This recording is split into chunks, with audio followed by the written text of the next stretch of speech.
Hi, I'm Sandra. Growing up in a family where the scales always seemed tipped was never easy. My brother David was the golden child, the one who could do no wrong in our parents' eyes. Then there was me, always in the background, the afterthought. I met Liam 2 years ago at a friend's art exhibit. He was different, kind, attentive, and incredibly supportive.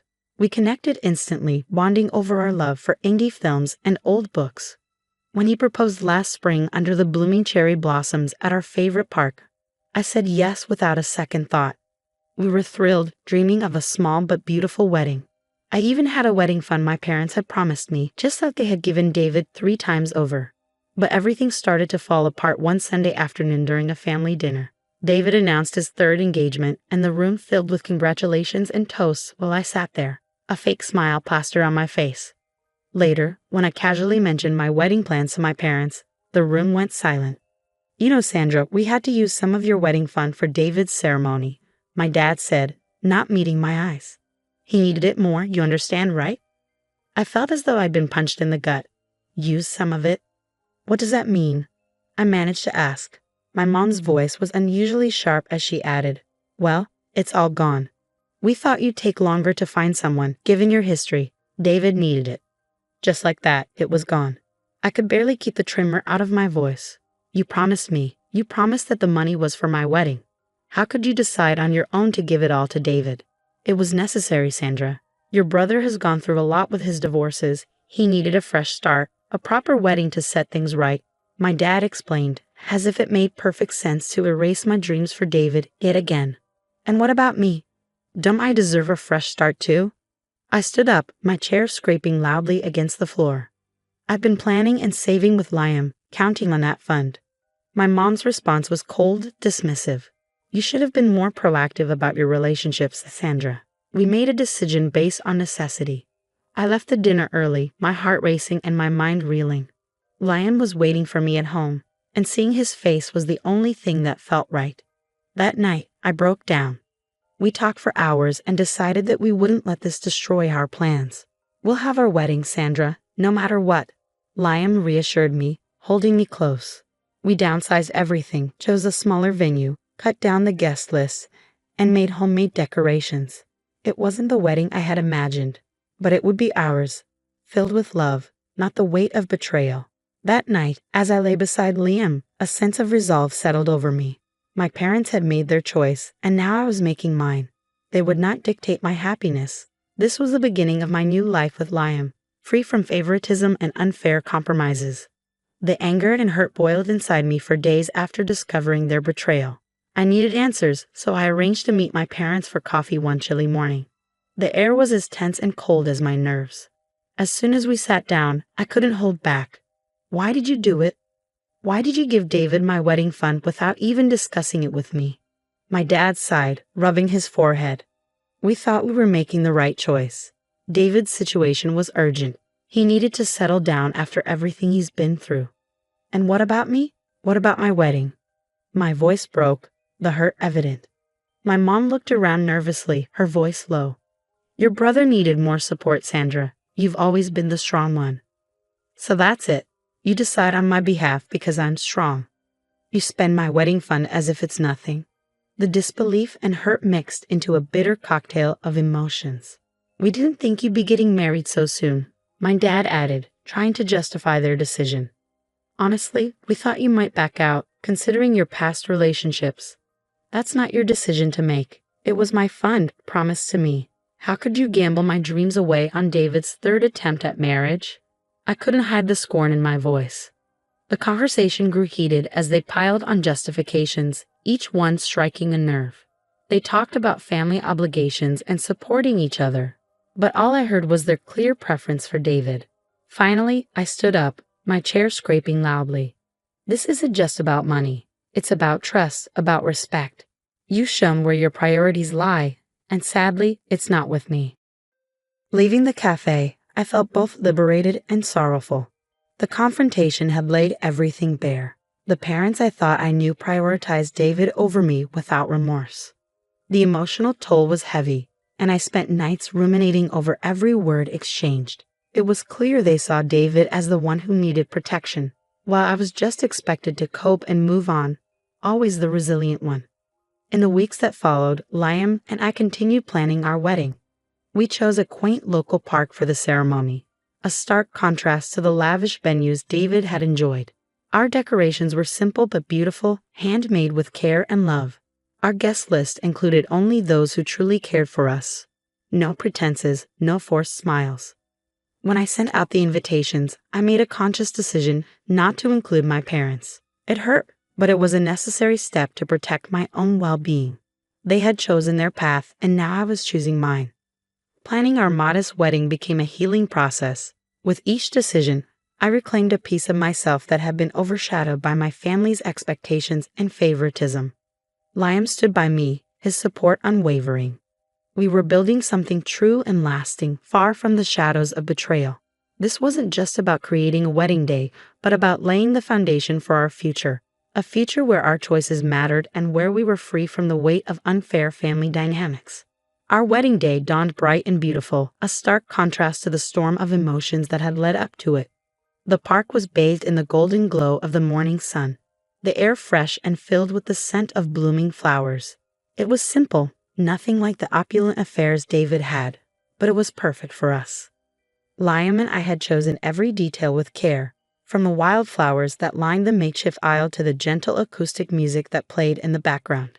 Our friends and a few family members gathered, their faces bright with genuine happiness and love. There were no ostentatious displays, no unnecessary pomp, just a heartfelt celebration of two people committing to each other. As I walked down the aisle, my heart was full. I glanced at Liam, and the look in his eyes told me everything I needed to know. We were doing this right. Our vows were promises of support and companionship, spoken from the heart. When we kissed, the applause from our small group of guests felt like the sweetest music. We spent the day laughing, dancing, and sharing stories. The reception was a joyous, intimate gathering with homemade food and decorations that our friends helped create. It was a true reflection of who we were as a couple, not just a spectacle for the sake of others. Later, as we shared our wedding photos online, the reactions were immediate and overwhelmingly positive. Friends and distant relatives congratulated us, celebrating the happiness that shone through every picture. However, not everyone was pleased. When my parents saw the photos on social media, their reaction was a mix of shock and fury. They hadn't expected to be excluded, despite everything that had transpired. How could she not invite us to her own wedding? My mother's text read, brimming with indignation and hurt. After everything we've done for her. My father's response was colder and more cutting. Ungrateful. After all the years of support, clearly she's chosen her path. Their messages were a jarring note in our otherwise perfect day, but I had expected them and was prepared. With Liam's hand in mine, I felt strong enough to face the fallout. The next family gathering was tense as news of our decision spread. Whispers and sideways glances followed me whenever I entered the room. Some family members approached, questioning why I hadn't included my parents and hinting at the need for family unity. But as I explained my reasons, with Liam and those who understood supporting me, I felt a resolve within myself. This was about setting boundaries, about respecting our own needs and happiness above toxic family expectations. Despite the backlash, there was also an unexpected outpouring of support. Several cousins and aunts reached out privately, expressing their understanding and sharing their own stories of dealing with family pressures. It was comforting and reaffirming, a reminder that we weren't alone in our struggle for independence and respect. As the days turned into weeks, the initial shock from my parents faded into a strained silence. They made no further attempts to confront me directly, perhaps finally realizing the depth of their mistake.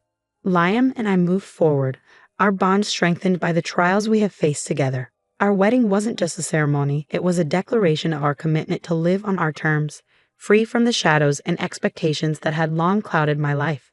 It was our first step into a future where our choices and our love were the only things that truly mattered. A few weeks after our wedding, during a routine phone call, the tone shifted abruptly.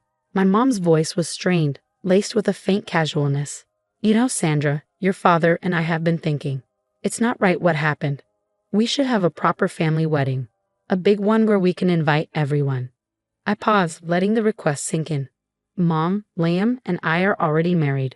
We had our wedding, the one we wanted. But that was just a tiny thing, she pressed. We're talking about something significant. where we can celebrate with all our friends and family. Think about your father, how much it would mean to him." The conversation took a darker turn when my dad came on the line, his voice unusually somber. "I've been feeling very unwell lately, Sandra. The doctor mentioned stress could be aggravating my heart. Not seeing you get married properly is taking its toll." The guilt trip was palpable, making my heart race with a mix of anger and sadness. I knew this game, their manipulation had shaped much of my life. But this time, I was no longer the child they could sway with guilt.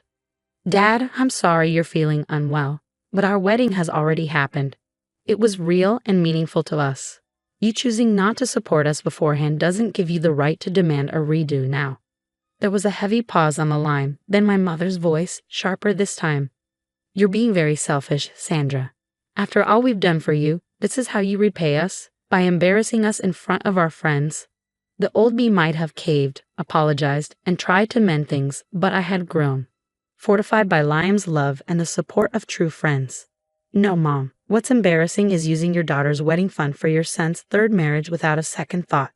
Liam and I are happy with how we celebrated our love, and that's all that matters." The call ended abruptly, their words hanging in the air like a bitter aftertaste. I knew this wasn't the end of it, but I felt a newfound strength within me. I wasn't the same person who once feared their disapproval. Days later, a letter arrived, formal and cold. It was an invoice detailing every expense my parents had ever incurred on my behalf, from school fees to the smallest of loans. At the bottom, a note read, "Since you've chosen to exclude us from your life, we believe it's fair you assume these costs." Liam and I laughed hollowly over the absurdity of the document. "Are they serious?" he asked, eyebrows raised. "It's just another manipulation tactic," I said, ripping the letter in half. "But it won't work this time." We decided together that it was time to cut ties officially. I drafted an email, clear and firm, outlining why I was distancing myself from them. It highlighted their lack of respect for my autonomy and their continuous attempts to manipulate my emotions. After sending the email, I felt a surge of freedom mixed with inevitable sadness. It wasn't just about separating from my parents, it was about reclaiming my life. In the weeks that followed, the air around us seemed clearer, our decisions unclouded by guilt or obligation. We were building a life on our own terms, and every small victory felt like a triumph. Their demands for a second wedding and their manipulations had only strengthened my resolve. Liam and I were united, our foundation built on mutual respect and understanding, not on the shifting sands of familial approval. This chapter of my life was about standing firm in my beliefs, about not letting guilt and manipulation dictate my choices. It was about living a life true to myself, and that was the greatest freedom I could have ever claimed. The weeks following my decision to formally distance myself from my parents were filled with a profound, liberating silence. However, that quiet was abruptly broken by a surprise visit from my parents. One afternoon, they showed up at our doorstep unannounced, their faces a mix of determination and feigned concern.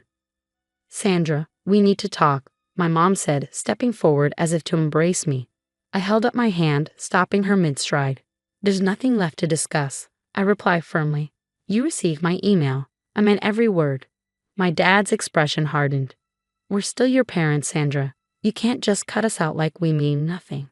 I gave you both every chance to be part of my life in a respectful, supportive way. You chose not to take those opportunities," I said, my voice steady despite my racing heart. "What you call meaning nothing is actually me setting boundaries."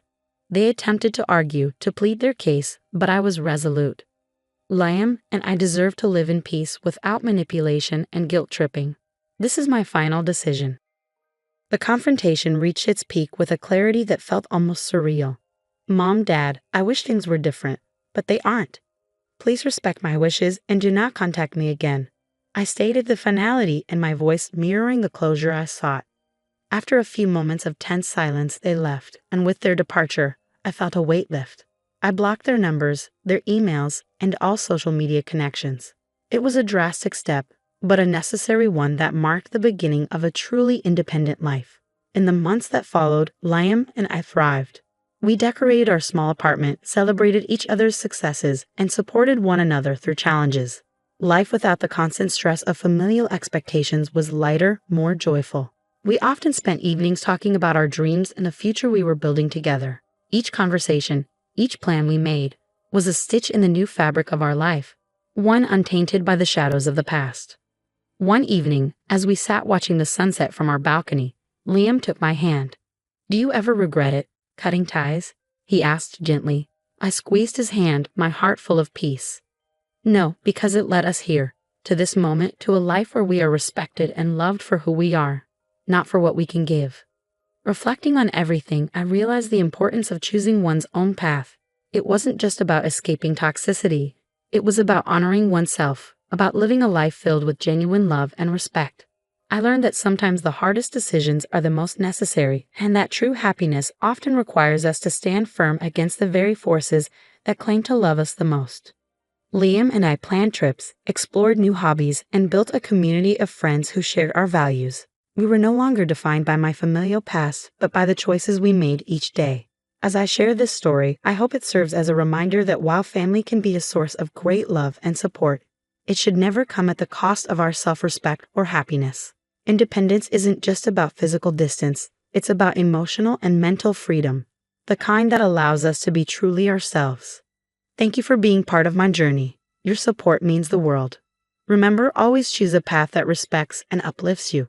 Stay true, stay bold, and never settle for less than what you deserve. This brings us to the end of Sandra's story. Now, I'd like to hear from you. Do you think Sandra was right to cut ties with her family to preserve her well-being and happiness? Or do you believe there could have been another way to handle the situation?